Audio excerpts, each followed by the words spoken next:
오늘 하나님의 말씀은 사도행전 맨 마지막 장입니다. 28장. 사도행전 28장 23절부터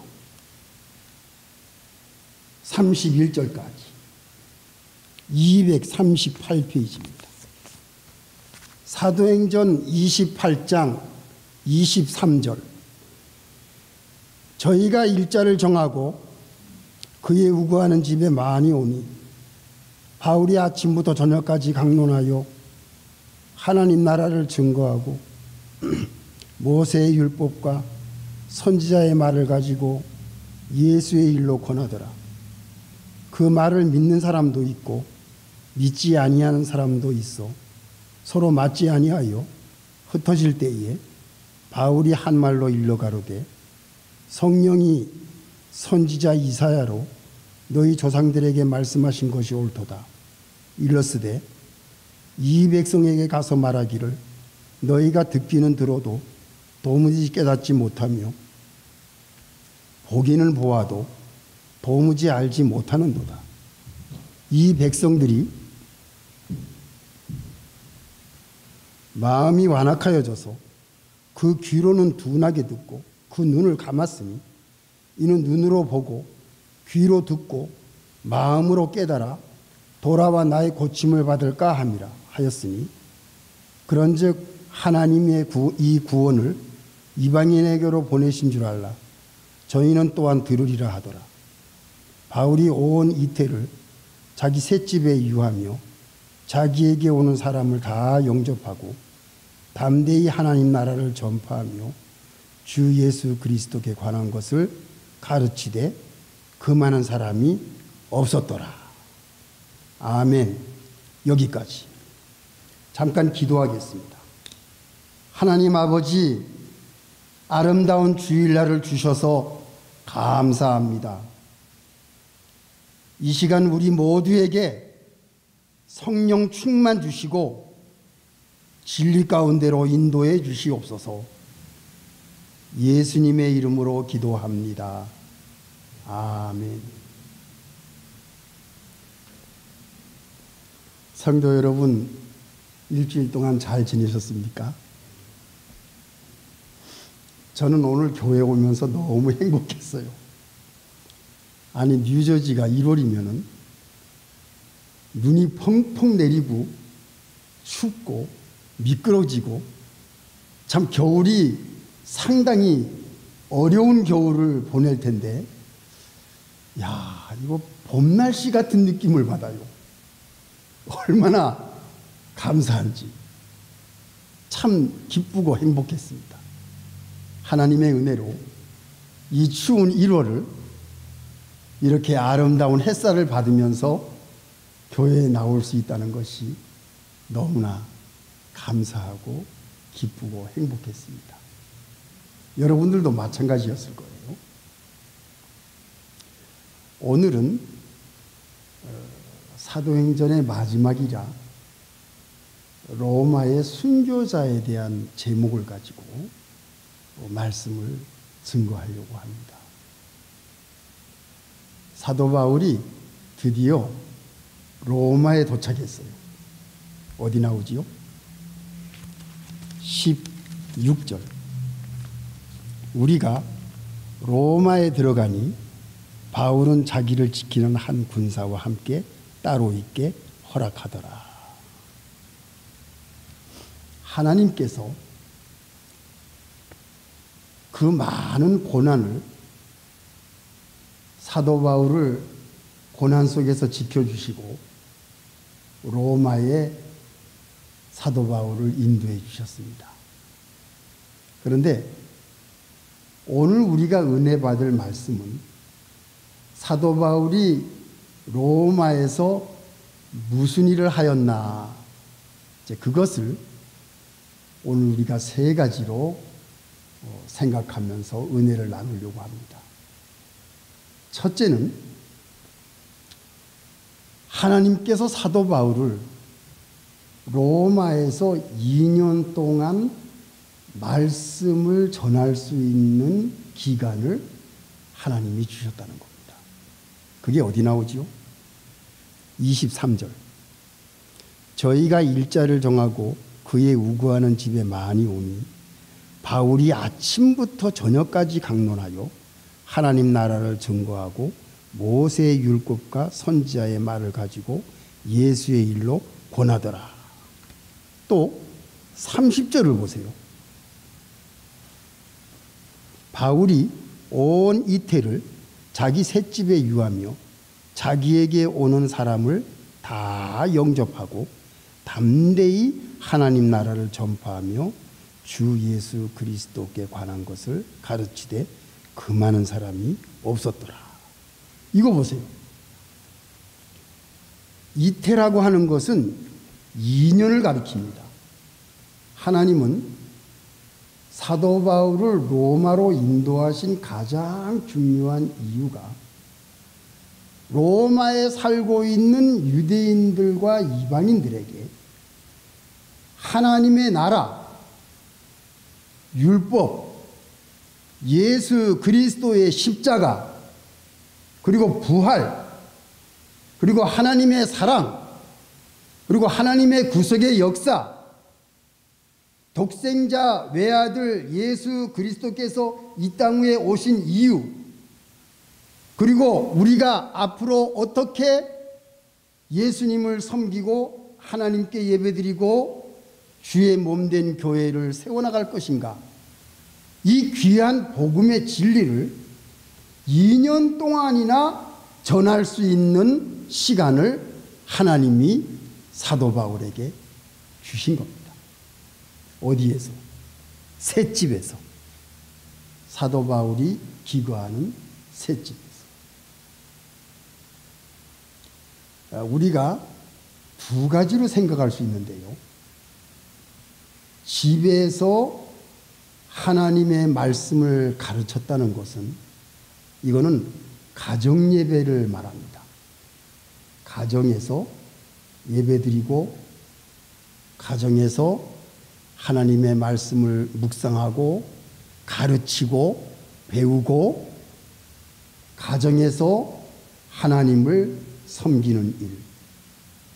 이거는 사도 바울이 한 것뿐만 아니라 유대인 2000년 역사 속에서도 유대인들은 안식일날 공회에서 예배드리는 것으로만 끝난 것이 아니고 할아버지, 할머니, 아버지, 어머니들이 자녀들을 가정에 모아놓고 매일같이 하나님의 말씀을 가르치는 가정교육, 가정에서의 예배, 가정에서의 하나님의 말씀 가르침, 그 가정교육을 통해서 2000년 동안 유대인들은 자기들의 민족의 정체성을 잃지 아니하고 끝까지 지금까지 나라를 유지하고 하나님을 섬겨오는 우수한 민족으로서 세계 모든 사람들이 알고 있지 않습니까? 그게 어디에서 나왔느냐? 하나님의 말씀을 가정에서 교육하고 가르치고 배우는 그 유대인들의 역사 속에서 우리는 이 말씀을 보면서 그 생각이 나요. 사랑하는 성도 여러분, 여러분들이 사랑하는 자녀들에게 가정에서 하나님의 말씀을 가르치십시오. 가정에서 하나님께 예배를 드리세요. 가정에서 하나님을 두려워하세요. 가정에서 하나님을 묵상하고 가정에서 기도하고 하나님을 사랑하며 예수님을 사랑하는 것을 자녀들에게 보여주세요. 내가 사랑하는 자녀들이 나와 같이 하나님을 정말 섬기고 있는가? 내 아들과 내 딸들이 자기 혼자서 하나님을 섬기고 예수님을 믿고 성경을 묵상하며 정말 우리가 시키지 않아도 내 자녀들이 기도를 할 수가 있는가? 이 아이들이 어디 떠나더라도 자기 스스로가 하나님을 섬기고 예배드리고 하나님의 말씀대로 순종하며 살 수 있는 그런 자녀로서 내가 키울 수 있는가? 그게 가정교육입니다. 이건 대단히 중요한 일입니다. 두 번째 생각할 것은 뭐냐?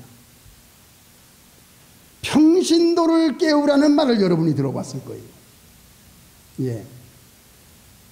여기 계신 우리 한 사람 한 사람들은 하나님을 섬기는 사람들이고 예수를 믿는 사람들이고 성경 말씀을 아는 사람들이기 때문에 우리들은 다 하나님의 말씀을 가르칠 수 있는 능력을 가지고 있다는 겁니다. 여러분 이거 믿으세요? 예. 여러분은 하나님의 말씀을 가르칠 수 있는 능력을 가지고 있습니다. 그렇다면 여러분들의 부모님, 여러분들의 자녀, 여러분들의 형제, 여러분들의 친척, 같이 살고 있는 가족이나 떨어져 있는 가족이나 누구에게나 하나님, 나는 하나님을 섬기는 사람으로서 하나님의 말씀을 가르칠 수 있는 사명을 나에게 주셨군요. 평신도를 깨운다는 게 무슨 뜻입니까? 여러분 한 사람 한 사람은 하나님의 말씀을 가르칠 수 있는 자격이 있고 능력이 있고 기회도 있고 여러분들은 언제나 교사로서 하나님의 뜻을 사명을 가진 자들이라는 것을 깨달으시기 바랍니다. 여러분들 성경 가르칠 수 있어요. 아이들한테 가정에서 가장 사랑하는 내 가족들이 예수를 믿고 구원을 받았는지 그거를 집안에서 확인하는 것이 대단히 중요하다는 것을 우리가 사도 바울을 통해서 배울 수가 있습니다. 교회에서만 말씀을 배우는 게 아니에요. 사도 바울은 가정에서 사람들을 불러다가 아침부터 언제 보냐? 아침부터 저녁까지 강론했다 그랬어요. 예수 그리스도의 십자가를 너희들이 모르고 있지 않느냐? 유대 땅에서 돌아가신 그 예수 그리스도는 하나님의 아들이셨다. 그분은 우리의 죄를 대속하기 위해서 십자가에서 피를 흘리셨다. 그러나 그분은 하나님이시기 때문에 다시 살아나셨다. 로마에 있는 사람들이 알 수가 있나요? 모르지요. 가르치는 겁니다. 유대 땅에 일어난 일을 하나님의 아들 예수 그리스도께서 어떻게 구속사역을 마치고 승천하셨다는 것을 사도 바울은 확실하게 모르고 있는 로마에 살고 있는 유대인들과 이방인들에게 복음을 전한 겁니다. 우리는 교회는 이렇게 주일날만 정기적으로 예배를 보기 때문에 하나님의 말씀을 듣는 것이 시간이 한계가 있습니다. 근데 여러분들께서는 지금까지 오랫동안 신앙생활을 해왔잖아요. 여러분들이 알고 있는 하나님의 말씀을 기도하면서 여러분들과 같이 있는 자녀와 모든 식구들에게 날마다 가르치십시오. 여러분들은 할 수 있습니다. 사도 바울이 한 그 사명이 바로 오늘날 우리의 사명입니다. 사도행전은 28장으로 끝났지만 29장부터는 누구에게 주신 사명이죠? 우리에게 주신 하나님의 사명입니다. 우리는 하나님의 말씀을 맡은 일꾼들입니다. 여러분들 거리낌 없이 하나님이 기뻐하시는 뜻대로 말씀을 가르치는 일을 하시면 여러분 자신들도 은혜를 받게 돼요. 이게 첫 번째입니다. 두 번째 사도 바울이 로마에서 한 일은 뭐냐? 사도 바울이 교회에 편지를 쓴 겁니다. 편지를 로마에서 쓴 편지가 총 6개입니다. 에베소서, 빌립보서, 골로새서, 그리고 빌레몬서, 그리고 마지막 디모데전서와 디모데후서. 로마 감옥에 들어가서 총 6개의 편지를 아시아 쪽으로 보냅니다. 그런데 이 편지의 내용이 기가 막혀요. 에베소 편지를 여러분 보시면 아시지만 너희들은 악한 마귀와 대적하는 전신갑주를 입어라. 이게 에베소의 편지의 포인트입니다. 무장하라는 거예요. 내가 떠난 후에 악한 마귀가, 이단자가 너희들을 미혹해서 예수 그리스도의 복음을 변경시켜서 다른 복음을 전할 수가 있으니까 너희들은 무장하고 전신갑주를 입어서 이것이 마귀의 괴계와 모든 올무와 시험과 환난에서 너희들이 무장해서 거기에 유혹을 받지 말라는 것이 에베소 교회의 편지였어요. 그런데 이것을 어디서 썼다고요? 감옥에서 쓴 겁니다. 빌립보 편지는 뭡니까? 빌립보서는 항상 기뻐하라.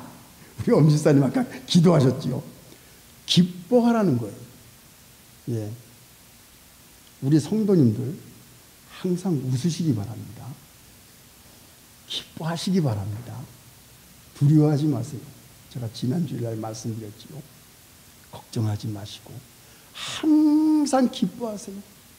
날씨가 좋으면 좋아서 기뻐하고 날씨가 안 좋으면 안 좋아서 기뻐하고 항상 기뻐하고 그때 우리가 느끼는 것에 행복을 느끼십시오. 저는 커피를 마실 때도 너무 행복한 거예요. 아침밥을 따뜻하게 먹을 때도 너무 행복한 거예요. 그 순간순간 커피를 마실 때나 밥을 먹을 때나 또 어디로 나갔을 때나 모든 움직이는 모든 것이 하나님의 은혜요, 하나님의 사랑으로 내가 움직이고 하나님의 은혜와 축복으로 내가 밥을 먹고 산다는 것이 너무너무 기쁘고 행복한 거예요. 성도 여러분, 행복하게 시간을 보내시기 바랍니다. 언제든지. 빌립보서 로마 감옥에 있으면서 빌립보 성도들에게 기뻐하라고 사도 바울이 얘기합니다. 또 골로새서는 뭐라 그러죠? 골로새서의 포인트는 뭡니까? 너희들은 땅의 것을 생각하지 말아라. 하늘의 위의 것을 생각하라. 우리 예수 믿는 사람들은 땅의 것을 생각하는 사람들이 아닙니다. 땅의 것은 전부 어두운 것이요, 땅의 것은 전부 세상적인 것이요, 땅의 것은 전부 불신적인 것이요, 땅의 것은 전부 죄가 많고 마귀의 역사가 많고 하나님을 대적하고 전부 그게 땅의 것이에요. 우리는 이 세상에 적을 두고 사는 사람이 아니고 우리의 고향은 하늘나라입니다. 위의 것을 생각하고 살아가는 사람이 우리들입니다. 그게 골로새서의 편지예요. 사도 바울은 자기가 죽을 날이 얼마 안 남았다는 것을 알고 이러한 편지를 보낸 겁니다. 우리가 이 세상에 살고 있지만 이 세상이 우리의 거할 처소가 아니고 우리는 영원한 하늘나라가 우리에게 예비되어 있으니 우리는 위의 것만 생각하는 겁니다. 땅의 것을 생각하면 너무 복잡해요. 땅의 것을 생각하면 걱정부터 앞서요. 모든 것이 미래가 어두워요. 그러나 위의 것을 생각하게 되면 소망이 있습니다. 위의 것을 생각하면 하나님의 축복이 보입니다. 위의 것을 생각하면 하나님이 우리의 앞길을 인도하시는 것이 보입니다. 위의 것을 생각하면 우리는 항상 행복한 생활을 할 수가 있습니다. 감사한 생활을 할 수가 있습니다. 빌레몬서는 뭐지요? 빌레몬아, 너의 집에 노예로 있던 오네시모, 그 오네시모가 잘못한 것을 용서해달라. 그 부탁의 편지입니다. 이게 뭡니까? 예수 믿는 사람들은 남을 용서하는 것이 우리의 생활입니다.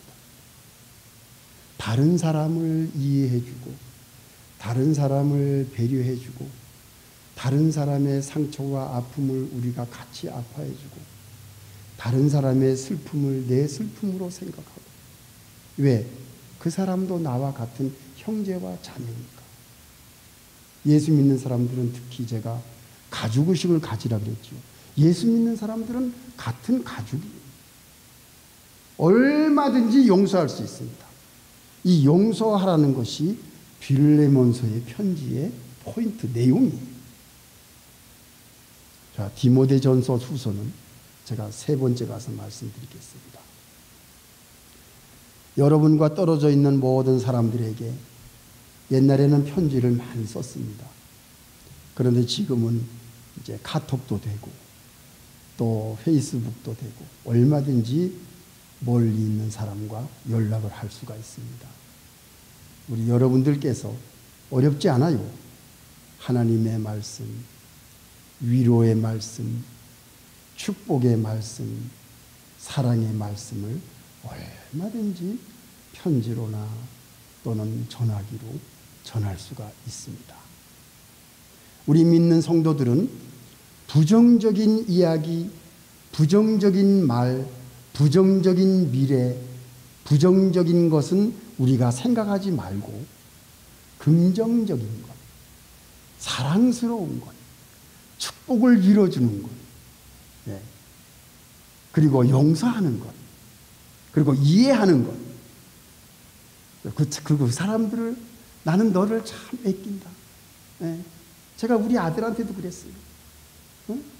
나와 같이 사는 것이 너무 귀한 시간이다. 네? 우리 아들이 너무 좋아하죠. 너랑 같이 지내는 시간이 나는 너무 귀한 시간이다. 그 한마디에 다 위안이 되고 힘이 되는 거예요. 네. 여러분 남편에게 여보, 내가 당신하고 같이 사는 것이 나는 너무 귀하고 감사하고 행복하다. 또 아내한테도 내가 당신하고 사는 것이 너무 하나님 앞에 감사하고 행복하고 귀하고 너무 아름답다. 그 한마디 해주는 것이 얼마나 그 상대방에게 위안이 되겠어요. 성도 여러분, 우리는 이런 말을 하면서 삽시다. 예, 이것이 사도 바울의 편지였어요. 사도 바울의 편지, 그 로마 감옥에서 그 편지를 쓸 때에 성도들이 얼마나 위로를 받고 기쁨을 얻고 감사가 됐겠습니까? 이게 사도 바울이 로마에서 한 두 번째입니다.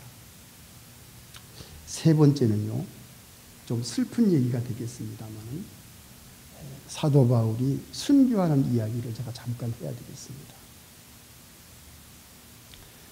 사도 바울이 순교할 당시에 역사적인 배경을 조금 얘기를 해야 되겠어요. 사도 바울이 감옥에 들어간 것이 서기 62년으로 역사학자들이 추정하고 있습니다. 왜냐하면 에베소서 편지가 서기 62년에 보내진 편지입니다. 그러니까 사도 바울이 2년 동안 감옥에 있기 전에 서기 60년, 61년에 자유롭게 하나님의 말씀, 복음을 전하다가 62년에 감옥에 들어가서 67년 디모데에게 디모데후서의 마지막 유서 편지를 쓴 것이 마지막 편지입니다. 그게 67년으로 추정합니다. 그러면 사도 바울이 순교한 것이 67년이나 68년이 될 거예요. 그런데 공교롭게도 사도 바울이 감옥에 있는 동안에 베드로가 로마에 갔습니다. 사도 바울이 베드로하고 마지막 헤어진 것이 사도행전 15장에 기록이 되어 있습니다. 사도 바울이 1차 선교 여행을 끝내고 예루살렘에 가서 이방인들도 복음을 받더라라는 보고를 할 때에 베드로가 예루살렘 교회에 있었잖아요.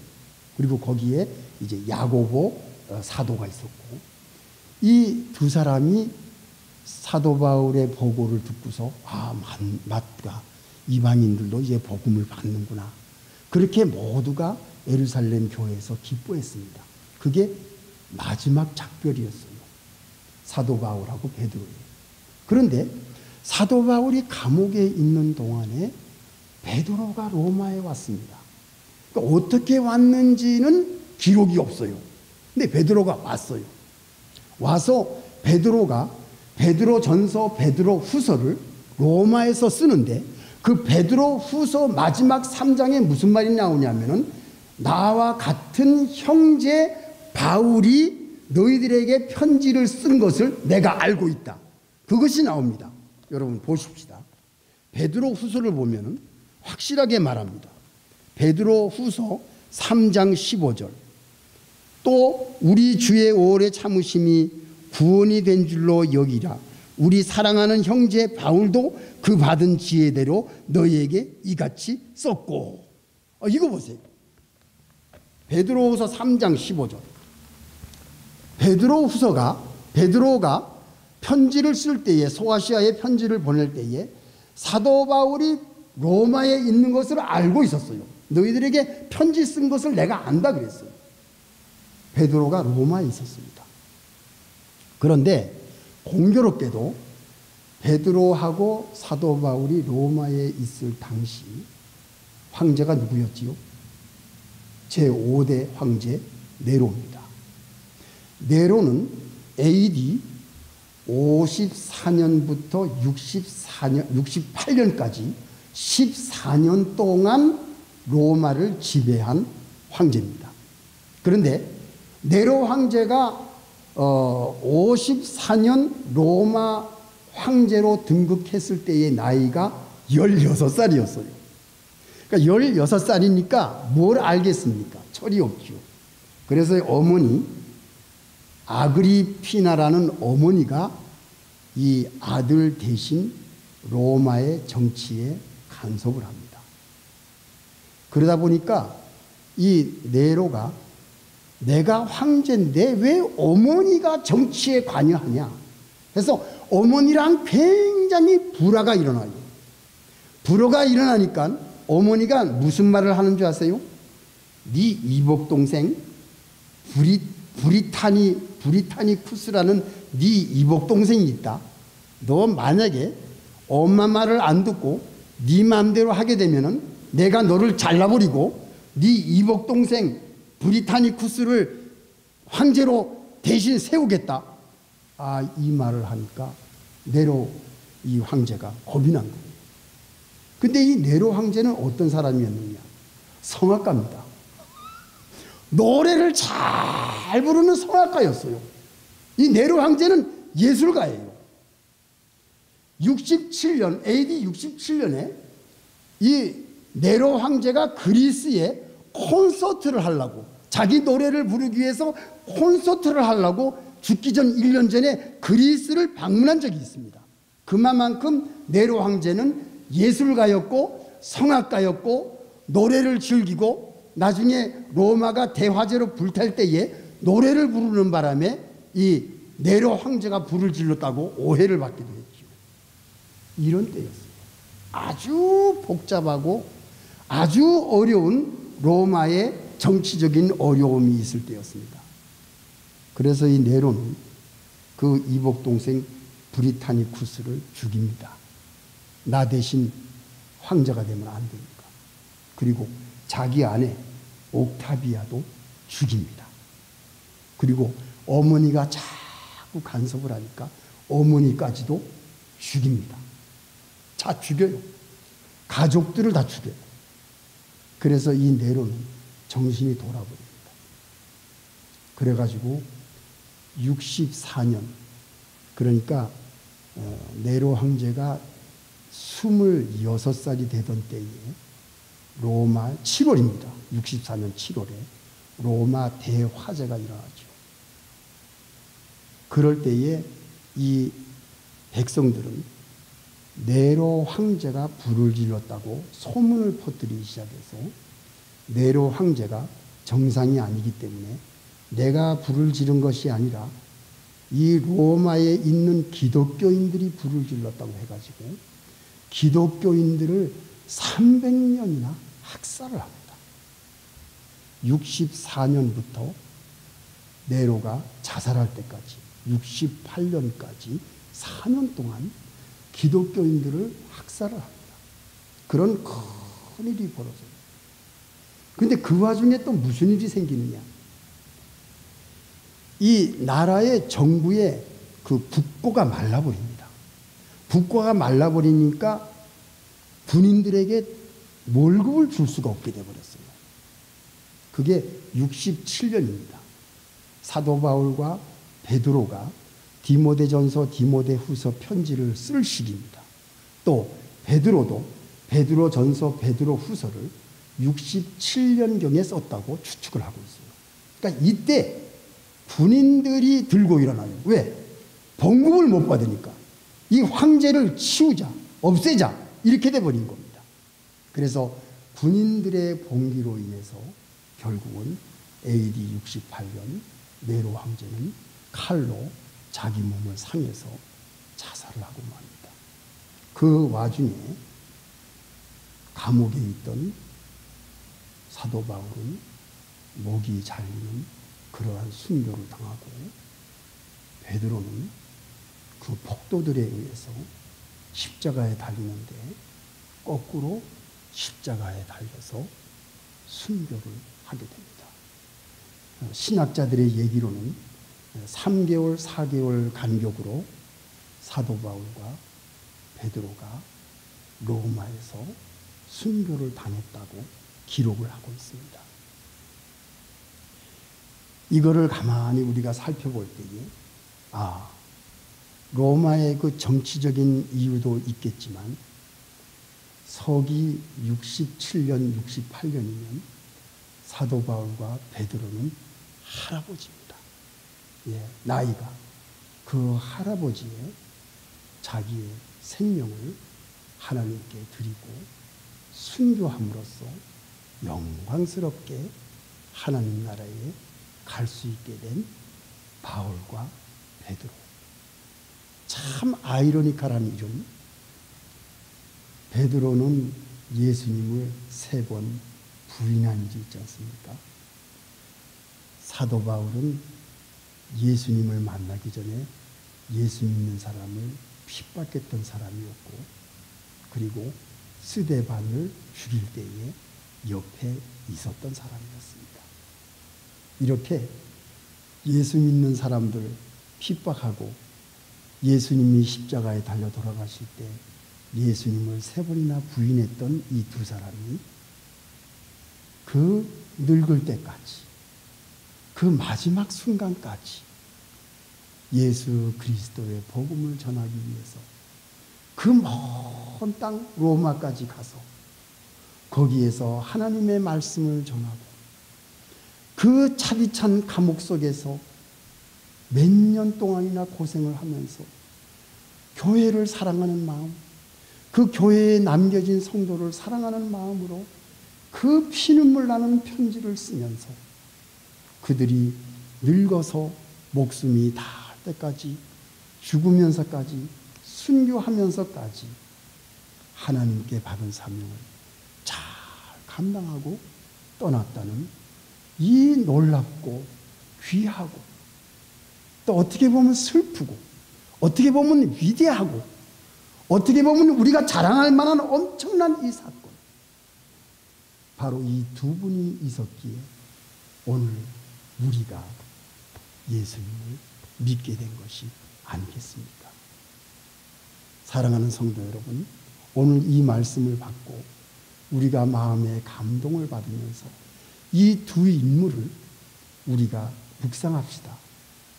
순교자, 로마의 순교자 이 두 사도, 훌륭한 하나님의 사람들, 하나님의 종들, 끝까지 사명을 감당하고 생명을 바친 이 두 분을 우리가 묵상하면서, 그래, 나도 이제 하나님이 나를 부르실 때까지 하나님의 이 귀한 말씀, 예수 그리스도의 복음을 내가 만나는 모든 사람, 나와 함께 있는 내 가족에게 끝까지 이 말씀 증거하다가 하나님이 나를 부르실 때에 가야 되겠다. 이런 귀한 결심이 오늘 여러분들에게 있다면 오늘 이 귀한 말씀 하나님께서 우리에게 주신 것입니다. 얼마나 감사합니까? 사랑하는 성도 여러분, 새해를 맞이해서 우리가 금년 한 해도 이런 결심을 가지고 한 해를 보내시는 성도 여러분들이 되시기를 예수님의 이름으로 축원합니다. 다 같이 기도하시겠습니다.